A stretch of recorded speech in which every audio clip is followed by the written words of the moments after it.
दूत चिंतन श्री गुरुदेव दत्त श्री स्वामी समर्थ महाराज की जय। स्वामी दत्त सेवा या चॅनलवर तुम्हा सर्वांचे खूप खूप स्वागत। तुम्हा सर्वांचं आरोग्य उत्तमाचं राहू दे, राहिलेलं आयुष्य आरोग्यदायी जाऊ दे, तुम्हा सगळ्यांना दीर्घायुष्य मिळू दे अशी मी स्वामीचरणी प्रार्थना करते आणि माझ्या व्हिडिओला सुरुवात करते। बघा, बघता बघता 2025 इंग्रजी साल संपलेला आहे आणि नवीन वर्ष आता सुरू होईल 8 दिवसात।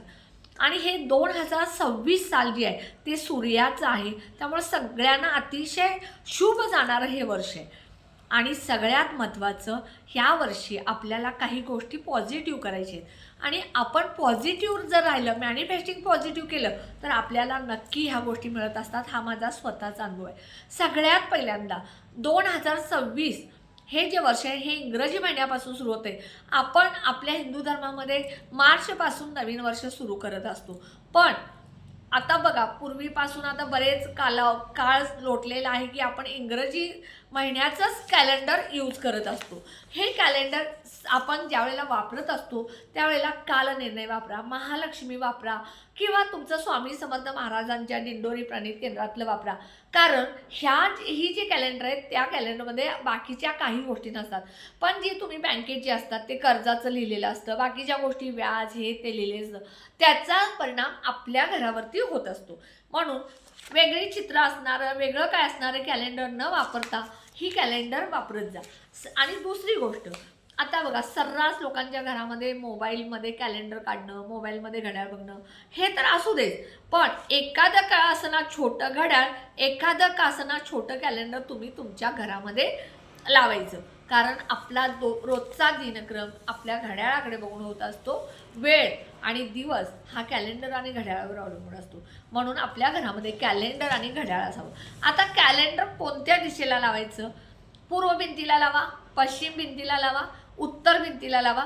पण आता समजा ही दक्षिण भिंत आहे आणि ह्या दक्षिण भिंतीकडं तुम्ही कॅलेंडर अडकवलं तर तुमचं जे तोंड आहे ते दक्षिण दिशेला होईल आणि तुम्ही शुभ दिवस बघत असता, शुभ वार बघत असता, तिथी बघत असता, ह्या गोष्टी दक्षिणेकडे तोंड करून बघितल्यामुळं तुम्हाला ते लाभदायक ठरणार नाही। कारण दक्षिण दिशा जी आहे ती पितृंसाठी असते। तुम्ही तुमच्या जे मृत तुमच्या घरातले आई वडील असतील, आजी आजोबा असतील, त्यांचे फोटो दक्षिण भिंतीला लावा। कारण आपण आपलं तोंड त्या दक्षिण दिशेला तोंड करून नमस्कार केला तर पितृंना लवकर तो आशीर्वाद नमस्कार पोचत असतो। आता दुसरी गोष्ट, हे जे कॅलेंडर आहे ह्या कॅलेंडरवर आपल्याला आता बघा 2026 1 जानेवारी म्हणजे गुरुवारपासून उद्याच्या 8 दिवसांना आपल्याला नवीन वर्षामध्ये प्रवेश करायचा आहे। नवीन दिशा, नवीन वर्ष, नवीन संकल्प घेऊन सुरू करायचं आहे। चांगल्या गोष्टी घेऊनच आपल्याला नवीन वर्षामध्ये पदार्पण करायचं आहे। आता गुरुवार आलेला आहे म्हणजे आपल्या स्वामींचा, गुरूंचा वार आहे, दत्त महाराजांचा वार आहे। त्यामुळं आपण ह्या वर्षी संकल्प करून सेवा तर कराच, त्याचप्रमाणे हे कॅलेंडरवरती तुम्हाला 3 शब्द लिहायचे आहेत। ते 3 शब्द कोणते, कसे लिहायचे हे सांगते। कारण कसं असते बघा, आपण संकल्प करतो पहिल्या दिवशी आणि नंतर मग सगळं सोडून देतो। त्यापेक्षा संकल्प केला तर तो संकल्प तुम्हाला पेलण्यासारखा करा, शेवटपर्यंत होण्यासारखा करा। आणि कोणतीही गोष्ट मिळवण्यासाठी आपल्याला कष्ट, मेहनत ही घ्यावीच लागते। मी एक साधं उदाहरण सांगते। तुम्हाला घरामध्ये चहा जरी करून प्यायचं म्हटलं तर तुम्हाला किचन ओट्यापर्यंत जायला पाहिजे, भांडं ठेवायला पाहिजे, गॅस चालू करायला पाहिजे, साखर पावडर टाकायला पाहिजे आणि मग चहामध्ये दूध घालून तो चहा प्यायला पाहिजे। असाच तुम्हाला चहा रोज कोणी नाही देणार। तुम्ही पाहुण्यांच्यात गेला, तुम्हाला 1 दिवस, 2 दिवस, 4 दिवस मिळेल आणि तो कधी तुम्ही पाहुणे म्हणून गेला तर, रोज उठून तुम्ही जर कोणाच्या घरामध्ये गेला तर रोज कोणी तुम्हाला चहा देणार नाही। देणारे असतील तर अतिशय चांगलं, पण घरामध्ये तुम्हाला स्वतःचा चहा करून, म्हणजे ही कष्ट झालं, मेहनतच झाली।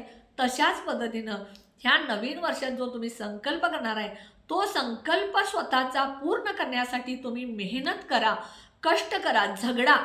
माझं सुद्धा मी तुम्हाला सांगते, मी यूट्यूब चॅनलचे सबस्क्राईब वाढण्यासाठी मी खूप धडपडत असते। माझे 1-2च व्हिडिओ असतात, पण अतिशय महत्त्वाचे पॉईंट मी सांगत असते। मी 4-5 व्हिडिओ, 4-5 हे टाकत नाही आहे, फक्त 1, 2, 3 कधीतरी माझे 3 असतात, नाही तर 1 किंवा 2च असतात। कारण मला महत्त्वाची तेवढीच सेवा उपाय सांगायचे असतात.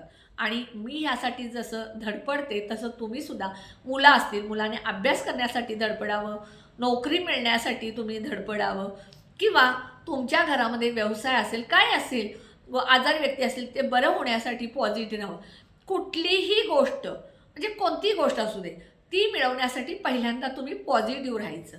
जेवढं तुम्ही पॉझिटिव्ह राहाल तेवढ्या गोष्टी तुम्हाला मिळत असतात आणि मिळणारच. आता मी एक उदाहरण सांगते. तुम्ही तुमच्या मुलाच्या लग्नासाठी तुम्ही प्रयत्न करता, किंवा तुमच्या मुलीच्या लग्नासाठी प्रयत्न करता, किंवा मुलीसुद्धा आपल्या लग्नासाठी प्रयत्न करत असतात. त्यावेळेला एकच म्हणायचं, माझं लग्न चांगल्या मुलाशी झालेलं आहे, किंवा मुलाने म्हणायचं माझं लग्न चांगल्या मुलीशी झालेलं आहे, मला खूप चांगली जोडीदार मिळालेले आहे. आईवडिलांनी म्हणायचं आमच्या मुलांचं योग्य वधूशी, योग्य वराशी लग्न चांगल्या जोडीदाराशी झालेलं आहे. किंवा नोकरी असेल, मला खूप चांगली नोकरी मिळालेली आहे, हे म्हणत कंटिन्यू राहा. तुम्हाला बघा त्याचा फायदा झाल्याशिवाय राहणार. पण हे नोकरी मिळणार आहे म्हटल्यानंतर तुम्हाला प्रयत्न करावे लागणार, तिथपर्यंत जावं लागणार, ॲप्लिकेशन करावं लागणार, इंटरव्ह्यू द्यावं लागणार, हे सगळं आलं.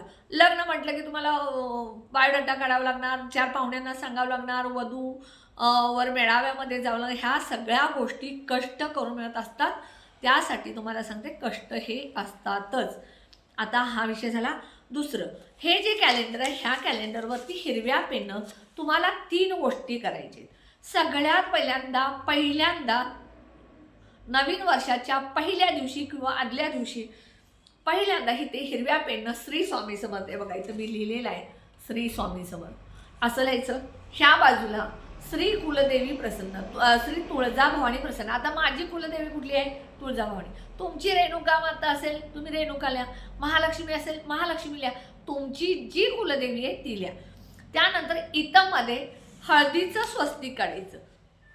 स्वस्तिक जे आहे ते मांगल्याचं प्रतीक आहे, आणि प्रत्येक कार्यक्रममध्ये बघा स्वस्तिक काढून दीप प्रज्वलन करून गणपतीची पूजा करून आपल्या हिंदू धर्मामध्ये सुरुवात करत असतात. गणपतीच्या हातावर बघा स्वस्तिक असतं, घरावरती आपल्या स्वस्तिक आपण काढतो.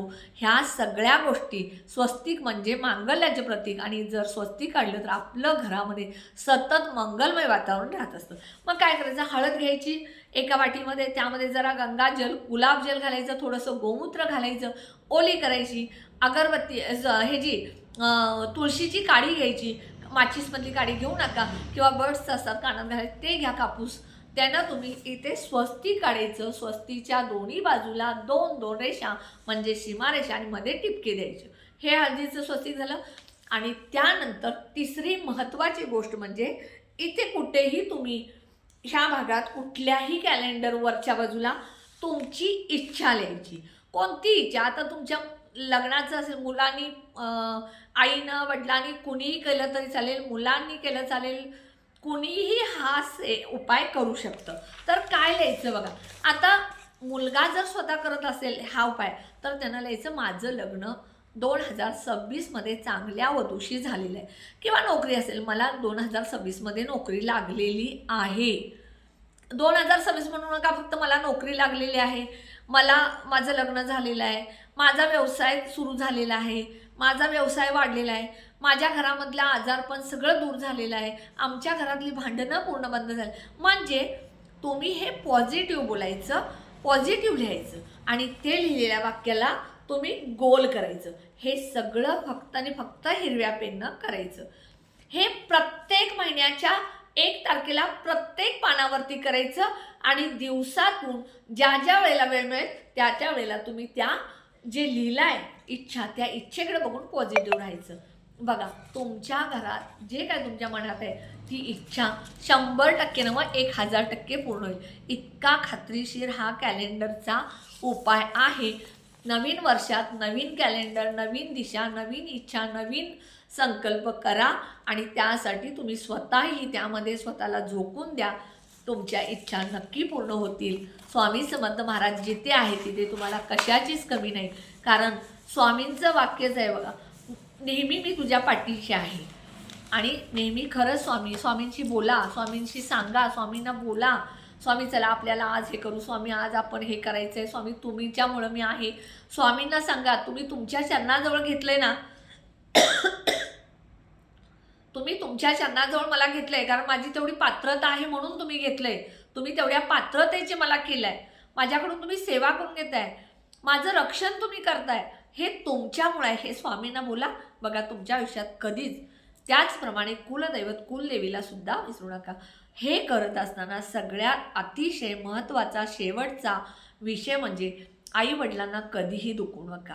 ज्या घरामध्ये आईवडिलांचा आदर केला जातो, आईवडिलांचा मान राखला जातो, त्या घरामध्ये कशाचीच कमी पडत नाही. हे माझं स्वतःचं उदाहरण आहे, माझ्या बऱ्याच नातेवाईकांचं उदाहरण आहे. ज्या घरामध्ये सूनसुद्धा सासू सासऱ्यांचा आदर करते, मुलगासुद्धा आईवडिलांचा आदर करतो, त्या घरामध्ये कशाचीच कमी पडत नाही. हा मी बघितलेला अनुभव आणि माझा स्वतःचा सुद्धा अनुभव आहे. मी माझ्या आईला खूप जपलेलं होतं, पण तिच्या वयाच्या मानानं ती गेली देवाघरी. तो आयुष्याचा प्रश्न आहे. जन्म म्हटलं की मृत्यू असणारच, ह्यात काही शंका नाही. पण आई ती आईच असते शेवटी. त्यामुळे आईवडिलांचा कदर करा, आईवडिलांचा आदर करा, आईवडिलांची सेवा करा. तुमच्या आयुष्यात कधीच कमी पडणार नाही. आणि संकल्प करत असताना तुम्हाला जेवढं शक्य होईल तेवढा संकल्प करा. ढीगभर संकल्प करायचे आणि ते पूर्ण करण्यासाठी धडपडायचं नाही, काहीच उपयोग नाही. उपाय कसा वाटला नक्की सांगा. व्हिडिओला जास्तीत शेअर करा, लाईक करा, ऑल बटनला क्लिक करा. त्यामुळे माझे छोटे छोटे उपाय सेवा तोडगे कळतील. आणि जे कोणी व्हिडिओ नवीन बघत असेल त्यांनी प्लीज माझ्या व्हिडिओला सबस्क्राईब करायला विसरू नका, कारण तुमच्या एका सबस्क्राईबमुळं जे यूट्यूब बनवतात त्यांना सपोर्ट मिळत असतो. माझा असू दे व्हिडिओ, बाकीच्या कोणाचा व्हिडिओ असू दे, प्रत्येकाला सपोर्ट करत जा. कारण आम्ही मेहनत करून हे व्हिडिओ बनवतो. असंच उठायचं आणि असंच व्हिडिओ बनवायचं असं नसतं. त्यामुळे नक्की सबस्क्राईब करा. श्री स्वामी समर्थ. नवीन वर्ष 2026मध्ये तुमच्या सगळ्या चांगल्या इच्छा मनातील स्वामींनी पूर्ण केलेत. श्री स्वामी समर्थ.